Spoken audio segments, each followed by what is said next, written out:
Ήρθαμε στο αεροδρόμιο, δεν φεύγουμε, αλλά γιατί ήρθαμε στο αεροδρόμιο? Ήρθαμε στο αεροδρόμιο του Σαλβαδόρ Μπαΐα για να ανανεώσουμε τη διοριστική μας βίζα, η οποία λήγει σε μία εβδομάδα από τώρα. Συνολικά δικαιούσε 3 μήνες στη Βραζιλία, αλλά μπορείς να κάνεις μία επέκταση για άλλους 3 μήνες. Συμπληρώσαμε μία φόρμα διαδικτυακά και ήταν να κλείσουμε ραντεβού διαδικτυακά και είδαμε ότι όλος ο μήνας του Μαρτίου είναι κλεισμένος και θα μπορούσαμε να κλείσουμε ραντεβού για τον Απρίλιο, μέσα Απριλίου. 25 Απριλίου μάλιστα. Ναι, τέλη Απριλίου. Και εμείς ήμασταν παράνομοι μέχρι εκείνη τη στιγμή. Και ο Κωνσταντίνος πήρε τηλέφωνο την αστυνομία και μας είπαν ότι δεν χρειάζεται ραντεβού και ότι τελικά μπορούμε να έρθουμε εδώ στο αεροδρόμιο στην αστυνομία και να πραγματοποιήσουμε τη διαδικασία με αυτόν τον τρόπο. Είναι η τουριστική αστυνομία συγκεκριμένα εδώ πέρα, ή τέλος πάντων το τμήμα που ασχολείται με αυτό το κομμάτι. Εδώ μεταξύ φτάνουν και άνθρωποι. Τώρα μου έλειψε το αεροδρόμιο και πτήσεις. Ναι, και η οδηγός μας, τέλος πάντων, ο οδηγός της Uber που μας έφερε, η Καρόλ, μας λέει: πού είναι ρε παιδιά οι βαλίτσες, νόμιζα πηγαίνετε να δείτε κάποιον κλπ. Πιάσαμε κουβέντα, τα είπαμε, πολύ καλή κοπέλα. Όπως και να έχει, πάμε λοιπόν να τακτοποιήσουμε αυτό το θέμα. Βρήκαμε λοιπόν την πολισία τουρίστικα. Να πούμε ότι μας είπαν σήμερα ότι έχουν πρόβλημα με το σύστημα. Μας είπαν να έρθουν μετά τη 1 το μεσημέρι, ελπίζοντας ότι θα δουλέψει κανονικά το σύστημα. Για να δούμε. Έχουμε καλά νέα και κακά νέα. Τα κακά νέα είναι ότι το ελληνικό διαβατήριο δεν σου επιτρέπει να ανανεώσεις τη διαμονή σου στην Βραζιλία για 6 μήνες. Μπορείς να μείνεις μόνο μέχρι 3 μήνες. Ναι. Τα καλά νέα είναι ότι το αγγλικό διαβατήριο μπορείς να μείνεις μέχρι 6 μήνες. Αυτή τη στιγμή εγώ επιτρέπεται να μείνω για 6 μήνες στη Βραζιλία, ενώ η νίκη σε περίπου 6 μέρες θα είναι παράνομη.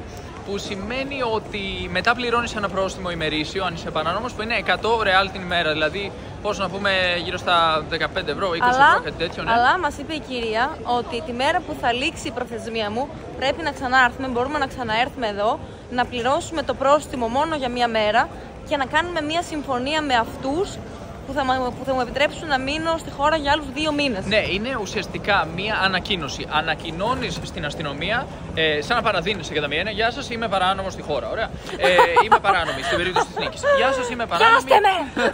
Είμαι παράνομη, ήρθα εδώ να το ανακοινώσω. Λένε: οκ, το αναγνωρίζουμε. Σου δίνουμε 2 μήνες να φύγεις. Και άρα, το κάνουν έτσι. Ποια είναι η διαφορά στην τελική? Δηλαδή, εσύ θα μείνεις 6 μήνες και εγώ θα μπορώ να μείνω για 5 μήνες. Από ό,τι φαίνεται, για κάποιο λόγο οι δύο κυβερνήσεις δεν έχουν υπογράψει σύμβαση μεταξύ τους, η Ελλάδα και η Βραζιλία, για να γίνει αυτή η επέκταση στους 6 μήνες. Εγώ προηγουμένως μεταξύ που το είχα ψάξει online δεν το είχα καταλάβει αυτό σχετικά με την Ελλάδα. Όπως και να έχει. Το αστείο είναι ότι στην Κολομβία είναι το ανάποδο. Οι Βρετανοί πληρώνουν γύρω στα 20 ευρώ για την επέκταση, ενώ οι Έλληνες δεν πληρώνουν, είναι δωρεάν για την επέκταση μέχρι 6 μήνες. Όπως και να έχει, και οι δύο γίνεται εκεί. Εδώ, από ό,τι φαίνεται, λοιπόν, θα πρέπει να ξανάρθουμε. Θα τους πούμε ότι η νίκη είναι παράνομη και παραδεινόμαστε. Και θα μας πούνε: ωραία, έχετε 2 μήνες. Το αστείο επίσης της υπόθεσης είναι ότι χθες μας πήρε τηλέφωνο ο δικηγόρος από την Παραγουάη και μας είπε ότι η ταυτότητα της νίκης, η Παραγουανή, βγήκε. Άρα η νίκη έχει Παραγουανή ταυτότητα. Εμένα κόλλησαν κάποια έγγραφα που πρέπει να του στείλω και θα βγει λίγο αργότερα. Αυτό να το γιορτάσουμε παρεμπιπτόντως. Ναι. Δηλαδή πλέον είμαι Παραγουανή πολίτης. Αλλά όπως και να έχει, θα μπορούσαμε να πετάξουμε στην Παραγουάη και μετά να μπω με την Παραγουανή μου ταυτότητα. Αλλά δεν συμφέρει αυτό. Ναι, δεν συμφέρει γιατί είναι πολύ περισσότερα τα έξοδα από το να πάμε απλώς να πληρώσουμε ένα μικρό πρόστιμο και να πάρουμε άλλους 2 μήνες. Γιατί ούτως ή άλλως στην πραγματικότητα μάλλον τόσο θα μέναμε ούτως ή άλλως. Δηλαδή δεν θέλουμε 3 μήνες, νομίζω 2 θέλουμε. Ναι. Όπως και να έχει. Ήταν λίγο έτσι ανάμεικτο το συναίσθημα, ναι, θα έλεγα, από όλη την εμπειρία. Αλλά να ξεκαθαρίσουμε τελικά ότι ήταν σχετικά εύκολη διαδικασία. Απλώς έρχεσαι εδώ με το διαβατήριό σου, περιμένεις έξω από μια πόρτα να βγει ο αστυνομικός, τέλος πάντων, εκεί από το υπηρεσίας. Είναι η Πολισία Φεντεράου, όπως λέγεται, η Ομοσπονδιακή Αστυνομία.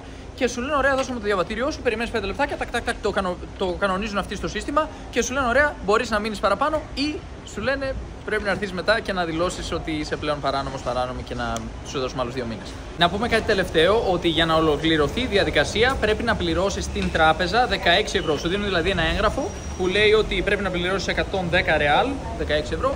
Και μετά είσαι ok, είναι όλα εντάξει. Άρα εγώ θα πληρώσω τόσα ως πρόστιμο, αλλά εσύ θα πληρώσεις τόσα για να μείνεις παραπάνω. Ακριβώς, άρα τελικά είναι περίπου το ίδιο, εφόσον έρθουμε την πρώτη μέρα που η νίκη είναι παράνομη.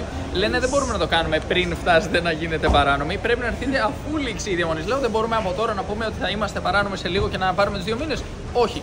Πρώτα πρέπει να περάσει, να λήξουν οι 90 μέρες και μετά έρχεστε να δηλώσετε ότι είστε παράνομοι και μετά κάνουμε τη διαδικασία και μπορείτε να φύγετε σε 2 μήνες. Αυτό όμως θα μας αναγκάσει να πληρώσουμε και το Uber ξανά, που είναι περίπου 10 ευρώ να έρθουμε. Αν το βάλεις 10 να γυρίσουμε τη μία φορά. Άλλες δηλαδή 20 τη μία φορά, 20 την άλλη φορά. Θα βγει και 40 ευρώ το πανέλ. Θα βγει όμως και λίγο η ταλαιπωρία, γιατί εμείς τώρα, αν θέλουμε να πάμε να μείνουμε στα Πάντα Τζιαμαντσίνα για 2 εβδομάδες, όσο περνάνε οι μέρες πρέπει να πληρώνουμε ένα πρόστιμο 15 ευρώ την ημέρα και άρα θα πρέπει να φύγουμε νωρίς από εκεί να κάνουμε τη διαδικασία. Δηλαδή είναι λίγο ταλαιπωρία όλο. Μάλλον πρέπει να αλλάξουμε σχέδια. Θα δούμε, πρέπει να το σκεφτούμε.